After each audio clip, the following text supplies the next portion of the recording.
All right, man, peace.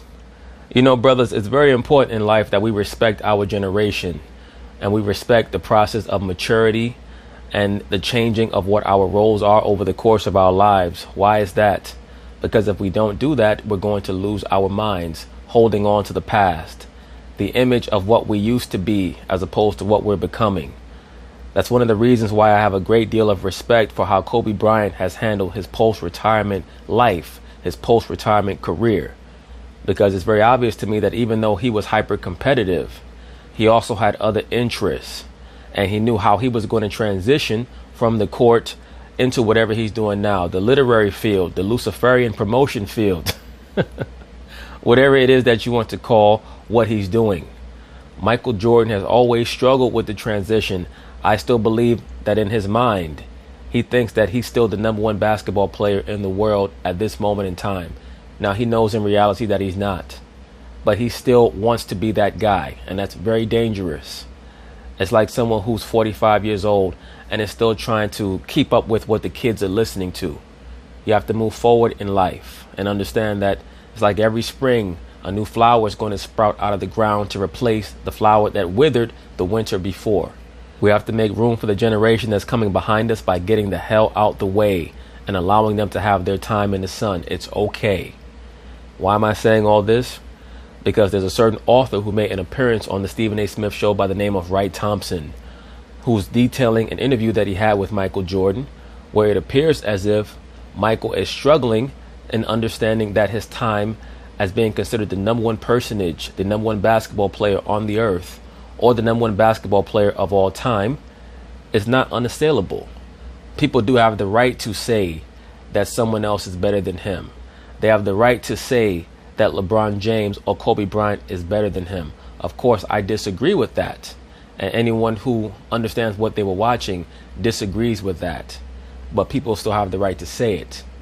Michael Jordan is struggling with people even just saying that. And it shows you how megalomaniacal he was and how that nature, while he was playing, was so important to him becoming the conqueror that he was. But you have to know how to turn it off. So anyway, they're going to talk about it and I'm going to chime in.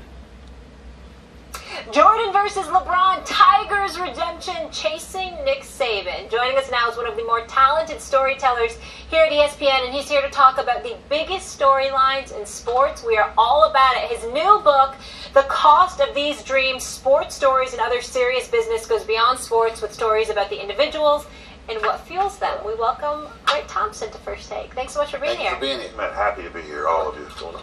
It'll be good. All right, I want to start with one of the biggest debates we often have here on the show, and that would be LeBron versus MJ. This dude, Wright Thompson, looks like somebody who has one blazer in his closet that he wears to every formal occasion, and he never washes that blazer. How important should it be for LeBron to pass Jordan as the GOAT? Well, it's never going to happen.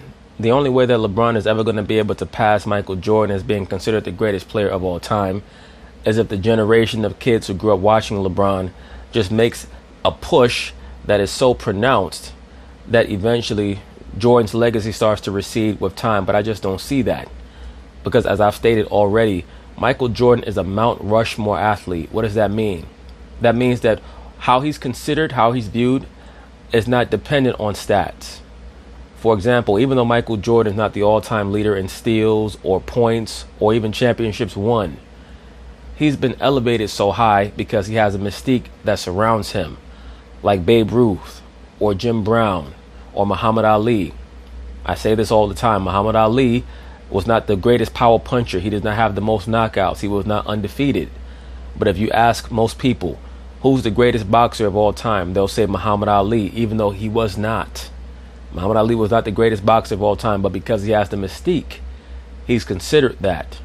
Michael Jordan has that mystique. So I don't think that he should spend too much time worrying about what people say about LeBron James. LeBron James is on a quest right now, like a politician, to get people to accept him as the greatest of all time because he knows how essential that is in making himself marketable for his life after basketball. He wants to become an NBA owner. So he knows how much, if people consider him the greatest basketball player ever, he knows how much that's going to help him in being able to curry favor and making connections, so on and so forth. It's interesting. Like, I don't know, I was thinking about this even on the way over here. And I almost think that he will absolutely pass Jordan as the GOAT, and not even necessarily because of anything either of them do, but because youth always beats age. And not necessarily. I understand what you're saying, but when it comes to those athletes that have that mystique, not necessarily so, no. And all greatness decays. And you know, when I spent time with Michael for the Cost of These Dreams, and a lot of you guys have spent time around Michael, it's interesting to me that when the questions he's asking himself about what is my legacy, or where will I fit on the Rushmore, or am I the best ever? I mean, it feels to me like those are just simplified versions of him worrying about dying. You know, that's exactly what it is. Michael Jordan has issues with age, and I mean, for someone who, once again, like, you know, if you're 20 years old or younger, you have no understanding of how big Michael Jordan was. Like, Michael Jordan was as big as Michael Jackson was back in the early 90s. That's why they did that music video together. And Michael Jackson's team was the one who called up Michael Jordan and asked him to be in the video. And they actually filmed the video right before the playoffs, or maybe even in the middle of the first round of the 1992 NBA playoffs. Michael Jordan went and filmed a music video with Michael Jackson called Jam. Like, Jordan was so huge. So you can only imagine, I mean, regular people have issues with aging.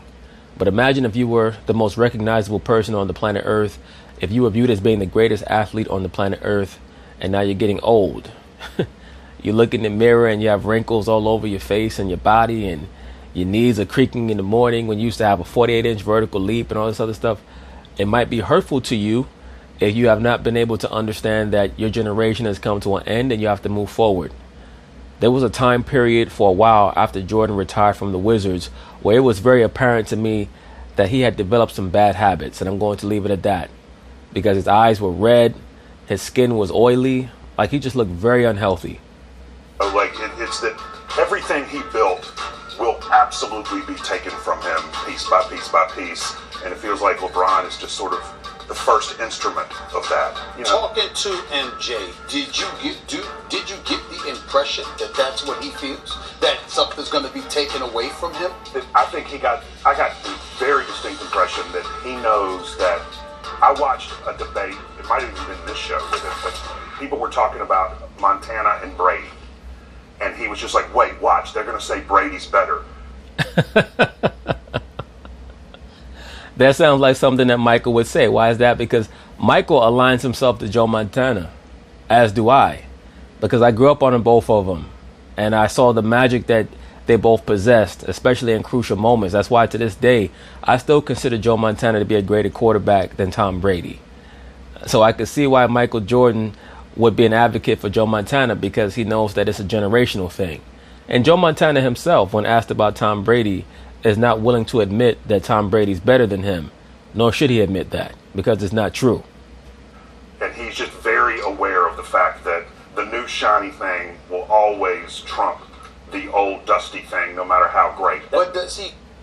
I'm sure that Michael understands this already, but just in general, it makes no sense for the NBA to hold on to Michael Jordan being the greatest player ever, at least not in the promotion of their league. You always want to promote whoever the new guy is as being potentially the greatest ever. Once again, people forget, around 7-8 years ago, the NBA was trying to push Kobe Bryant as being considered the greatest player ever. The conversation was, if Kobe can get that 6th title, he matches Jordan, blah, blah, blah. That's what they were trying to do. That was a lot of the energy, that was a lot of the hubbub around that trade for Dwight Howard, as well as the attempted trade for Chris Paul, was would Kobe be able to get his 6th title and match Jordan? So it's just a part of promoting the league. Does he feel, last question, does he feel that way because there's a younger generation on the come up that is witnessing LeBron and that has not seen him? Or does he believe that there are people who actually look at LeBron and him and think that LeBron is better? No. I think that he sees many of these talk shows on ESPN and Fox Sports 1, and he understands the power of propaganda. He also knows, or at least I believe that he feels, that LeBron James is a part of this, and LeBron is treating this like a political race as opposed to letting the facts speak. And that's what's frustrating Michael, because Michael's not willing to come play in the mud with LeBron on this political agenda that LeBron James has to have himself declared the best player ever. LeBron doesn't care because LeBron's like a chick. He loves attention either way. No, it's absolutely the first thing. Like, he does not, in no part of him does he think LeBron James is better. I mean, there isn't one cell somewhere floating around in his body. It's like, I was just asking. It's like, Michael. No, that's not happening. No, you're absolutely correct. Of course not. I want to get into the title of the book in a second, but I don't agree with your premise. Babe Ruth is still considered by everyone who knows the greatest baseball player ever. He had his best season in 1920-21. Sugar Ray Robinson was... No, sir. I have to cut you off there. Anyone who understands baseball would never, ever declare Babe Ruth the greatest baseball player ever. But what he is a Mount Olympus athlete. Why is that? Because he has the mystique around him. So if you're easily befuddled, you'll say Babe Ruth.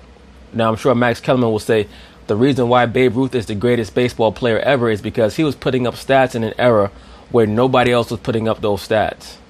And I just have to say the sample size when it comes to his peer group was just too exclusive for me to ever call Babe Ruth the greatest Major League Baseball player ever. I just can't do that. It wasn't until Jackie Robinson came into Major League Baseball that you started to have the inclusion of other races. So I would say that we can't call a baseball player the greatest of all time who played mostly against the best baseball players east of the Mississippi, and they all had to be Caucasian or appear to be Caucasian for them to be in Major League Baseball in Babe Ruth's era. I can't call him the best or anyone out of that era the best. That's like me saying George Mikan is the greatest center ever. Let's say if George Mikan had put up Wilt Chamberlain numbers back in the 40s and 50s, and people were to say George Mikan is the greatest player ever, nobody would say that because we would say, well, he didn't play against the best competition. Babe Ruth did not play against the best competition. So if I had to pick the greatest baseball player ever, just looking at the stats and also the era, I would have to pick someone like a Willie Mays or maybe even a Hank Aaron. Of course, you have the great Barry Bonds. The thing with Barry Bonds is that, of course, he has the performance-enhancing drug issue hovering over his head. Was in his prime in 1947, greatest pound-for-pound fighter of all time. Michael Jordan was in his prime in the 90s. He's the greatest basketball player ever. Right, but the thing with Ray Robinson, and this will probably be a touchy topic, especially for a lot of boxing purists who come on my channel, and I've stated this or I've alluded to this in the past. Ray Robinson, phenomenal. Ray Robinson really looked like a guy who should have been fighting in the 80s who was fighting back in the 40s. I look at Ray Robinson more like the Elgin Baylor of his era. He brought in a whole new understanding of what someone could do in a boxing ring. But boxing at that time was so controlled by the mafia that they only let in one black fighter at a time. Ray Robinson was allowed in because of his exemplary skill. All the way from the amateurs, everybody knew how special Ray Robinson was. But we also have to understand that most of Ray's fights came against Caucasians. He was not allowed to fight that many black fighters. He fought some black fighters, of course. As a matter of fact, he won his welterweight title in 1946, I believe it was, against a black fighter. And he also fought guys like Randy Turpin and, a couple of other black fighters. But for the most part, he was fighting Caucasian fighters over and over and over again. Guys that he already beat, he would fight the same Caucasian fighters over and over and over again. Things that would not be allowed in the modern era of boxing from the mid-60s, early 70s, all the way up to now. Ray Robinson was allowed to do. So I can't call him the best per se. He was the best of his era. Would I have loved to have seen a prime Ray Robinson against a prime Sugar Ray Leonard or a prime Tommy Hearns or a prime Marvin Hagler? Absolutely. Against a prime Bernard Hopkins? Absolutely. No doubt about it. But people have to understand something as well. Ray Robinson wore 6-ounce gloves back in the 40s. He didn't wear 8-ounce gloves. That makes a huge difference when it comes to power. Now, Ray had great natural power anyway, but that's just an unbelievable advantage back then when it comes to power. It's skewed. That's all I'm saying. It may be 50 years before someone replaces him. It may be 50 years, and I would argue that Babe Ruth, you're absolutely correct about Babe Ruth, but Babe Ruth is also the outlier for about 9 different reasons for crossing eras. And I would argue that if we go outside on the street right now, not a single person we stopped would say Sugar Ray Robinson. And you say that because you know more about boxing than all but 10 people on the planet. Mm-hmm. Like, I don't know that if we I'd just like went to out... meet those 9 other people, but go ahead. But well, that's great. I bet if we went outside, no one would say that. I bet people would say, I don't know what they would say. They would say Floyd Mayweather. They would say Mike Tyson. They would Floyd Mayweather, without a doubt, the most skilled boxer overall.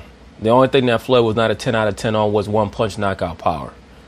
If you compare Floyd's roster of fighters that he fought against, his resume, to Ray Robinson's resume, and I'm talking about just look at his box rec. Look at all the guys that he fought, dudes who had 13 wins and 38 losses. I'm talking about Ray Robinson.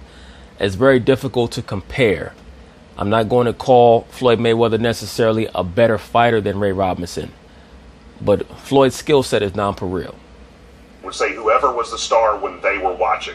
To your point about Jordan. Who does MJ think was the GOAT before him? Oh, that's an interesting question. I think MJ thinks that basketball was born with him. You know what I mean? Like, I think he thinks he is the best player ever and that he trained. People forget that circa 1986, the mainstream media was promoting Larry Bird as the greatest player ever. That's what they were doing. And that's how you know, surreptitiously, they understand that there's a difference between the historic era of the NBA, aka the modern era of the NBA, and the prehistoric. Back in the 1950s and 60s and even going into the 70s, that's considered the prehistoric era of the NBA. Bird and Magic getting drafted in 79 is when the real historic era in the NBA got started. Larry Bird had won 3 straight MVPs, and many people were calling him the best player of all time, not just at that time, but of all time. He transcends all of this. Also, Right. Yeah, well, I mean, I happen to agree, but I also am the exact right age to agree. Like, Agreed. no, but that's my point. I don't think it's about age if you take a serious look at it. You're right in terms of popular opinion, right? Popular opinion, youth will be age. But in terms of people who take a serious look at it, it's Babe Ruth. It's Sugar Ray Robinson. Maybe it's Lawrence Taylor on defense. Or now it's Tom Brady. It happens to be the guy around right now, right? See, that's why, once again, that's why I have to disagree with Kellerman, because Michael Jordan played in the modern era. So it's much easier to compare his metrics to a LeBron James. Michael Jordan literally retired the year before LeBron James got drafted. So they're not contemporaries, but it's very close. It's very similar, their eras. When we talk about a Babe Ruth and compare him to someone playing today or someone who just played 20 years ago, it's a totally different atmosphere. I mean, if you're going to say that Babe Ruth is the greatest player of all time, you could also say Josh Gibson is the greatest baseball player of all time because he played in the Negro Leagues and hit over 800 home runs. So, I mean, unless you're going to say that the Major Leagues is better than the Negro Leagues, I don't know how you can make that statement, though, because the Major Leagues, they were only allowing the best white players in America to play. The Negro Leagues were allowing the best black players. Neither league was allowing the best players, period, to play. So if you're going to say Babe Ruth is the best, we could also say that Josh Gibson is the best. Right? And it was Michael Jordan. Well, it was absolutely Michael Jordan. I guess I would argue that the people who were taking the serious look, I mean, the 4 of us, that's not the people it's important to Michael Jordan to exist in the imaginations of. It's important for him to be thought of when he walks. It's the Ted Williams thing. All I want is for when I walk down the street, people say, there goes the greatest hitter who ever lived. By the way, that's all you want, you narcissist. But like, well, there's no doubt that narcissism goes hand in hand with ethereal level athletes. No doubt about it. I think there's a lot of that you want people to think that. How does he feel about the notion, whether it's Kobe or to a present degree, LeBron, sort of chasing him or in their own way trying to convince or have tried to convince folks they actually have arrived, that they are the GOAT themselves? How does he feel, MJ feel, about that? Well, it's so funny. I sat one evening and we watched, 3 or 4 straight basketball games, which is just a really profound thing to do, to watch him watch. That's right. But he, and you know this very well, but it's the era. Oh, they didn't have to play in my era. If they had to play in my era, he views himself as just individually better, but also the competition that he played with, he views as extraordinarily more talented and difficult than theirs. That's very common. And I've mentioned this on this channel before. I saw an interview with Wilt Chamberlain. I think he may have been getting interviewed by Conan O'Brien. And he made a very similar statement about Michael Jordan, because I think that it was just coming off of the NBA's 50th anniversary at the All-Star game, where they actually named the 50 greatest players of all time. And of course, Wilt Chamberlain was there, Magic Johnson, Oscar Robertson, etc. And in the aftermath of that, Wilt Chamberlain had an interview on Conan O'Brien, and Conan asked him about Michael Jordan. And Wilt Chamberlain said that Michael Jordan was a spectacular player. But he also said if Michael Jordan played in our era, we would not allow him to drive the lane and dunk over people and stuff like that. We would have knocked him to the ground, so on and so forth. So it's very common for people to make the generational or the in my era argument. Speak to what I'm about to say here, and I've told Max this on several occasions. When you have guys like him, all of those great champion Hall of Famers, their number one thing isn't even about judging an athlete, a successor to them. It's about making sure the standards that you apply to them are applied to these guys. Absolutely. That's why it's an insult to Michael Jordan to claim that a player who's 3-6 in the finals is better than him. Nothing offends them more than changing the standard and sort of making the path to prosperity easier for the successor as opposed to them. Oh, that is exactly true. It's like the line from that TV show, The West Wing, I love, where Toby's complaining about they changed the SAT score standards and it made him dumber, like 20 years after he took the test. Jordan absolutely wants the line to be held about how the game is played, how you prepare for it, how you're a professional.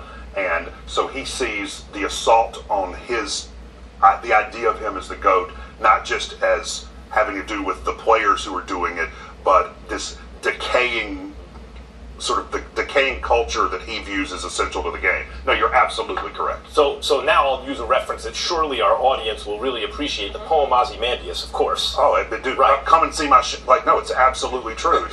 But the point is, the cost of these dreams is interesting to me, because what you're saying is Jordan's idea of immortality is that he's recognized by people in existence today and going forward. That shows you that Michael's living in a delusional world. Everything passes us by. I say this all the time. You know how you know when your generation is no longer in the driver's seat when it comes to pop culture? When the music no longer touches you. When you no longer are interested in keeping up with the music or the style of fashion or the style of dress, that's when you know it's time for you to take, a seat in the second row. You're no longer in the first row.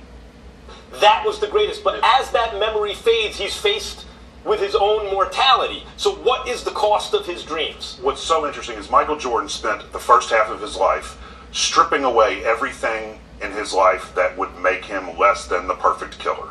And I mean, those are people, those are, everything in his life that was dulling him and not sharpening him. I'm talking traits, people, friendship, like everything got stripped away. Now you get to your 50s, and all those traits that are so hard won that made you Michael Jordan are now not only useless, they're worse than useless, because those are the things that are actively conspiring to keep you from enjoying having been Michael Jordan. Muhammad Ali also went through a period very similar to Michael Jordan's post-retirement. It does not get as much press coverage because Ali was a much more vivacious and outgoing person, at least overtly, than Michael Jordan. Michael Jordan has a very strange personality. He's like a private extrovert. He's not going to show that component of who he is to everybody. Ali would just be very transparent with his extrovert nature. But Ali also went through a time period throughout the 80s where he considered trying to come back again and challenge this fighter and that fighter. I mean, all the way, according to his family, into his late 40s, early 50s even. Because it's very difficult for prominent athletes to grasp that they're no longer the most recognizable or the most famous person in the world, or that the skills that they had so much confidence in, the body that they had so much confidence in, is no longer there. And so, when you talk about all these really great athletes, I've met very few of them who I think are in their 60s who are happy. I don't doubt you. Who are content with all of their choices. Who, if they had it to do over again, would do it the same way. We'll be searching for Bobby Fischer. Can you be Michael Jordan and be a normal person? It's not possible. Well, yeah. And even more than that, what do you do when you used to be Michael Jordan and now you aren't?